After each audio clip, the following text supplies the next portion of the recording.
ज़्यादा से ज़्यादा सुरक्षा मिल सके और उसमें अधिक पैसा हम खर्च कर सकें, इस दृष्टि से नरेंद्र मोदी जी की सरकार की प्रतिबद्धता पहले भी थी, आज भी है और आने वाले कल में रहेगी।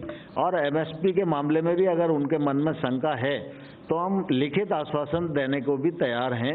हम सरकारों को भी दे सकते हैं, किसान को भी दे सकते हैं, यूनियन को भी दे सकते हैं। फिर एक बिजली वाला विषय था। उनको ऐसा लगता है कि बिजली का कोई एक्ट आ रहा है वो किसानों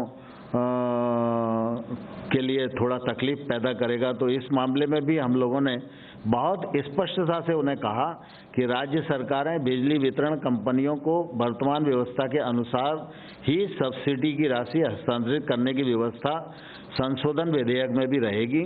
इस प्रकार से वर्तमान व्यवस्था में किसानों के संबंध में जैसा चल रहा है वैसे ही चलेगा, कोई परिवर्तन नहीं होगा।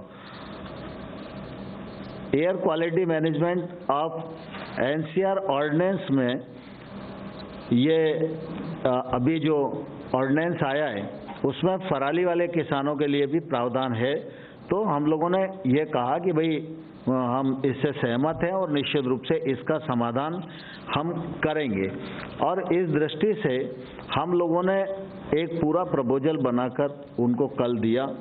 उन लोगों ने विचार विमर्श भी किया और फिर भी कुल मिला के उनके सारे जो प्रश्न हैं उन प्रश्नों का उत्तर देने के बाद भी आखिरी में वो लोग किसी निर्णय पर नहीं पहुंच पा रहे हैं। इसकी निश्चित रूप से मेरे मन में भी काफ़ी कष्ट है, क्योंकि किसानों का विषय है और किसान ठंड में इतनी बड़ी तादाद में यहाँ पर बैठे हुए हैं और कोविड का संकट भी है, तो निश्चित रूप से हम सब लोगों के मन में भी रात दिन चिंता रहती है।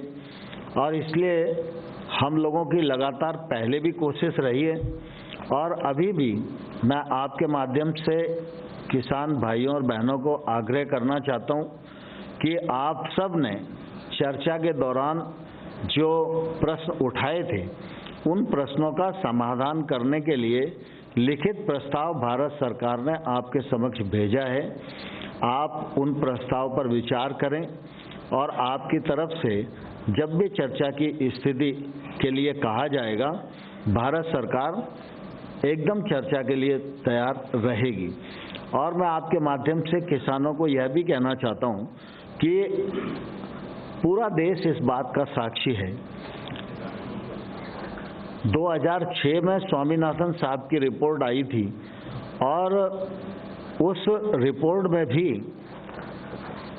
लंबे समय तक इंतजार हुआ कि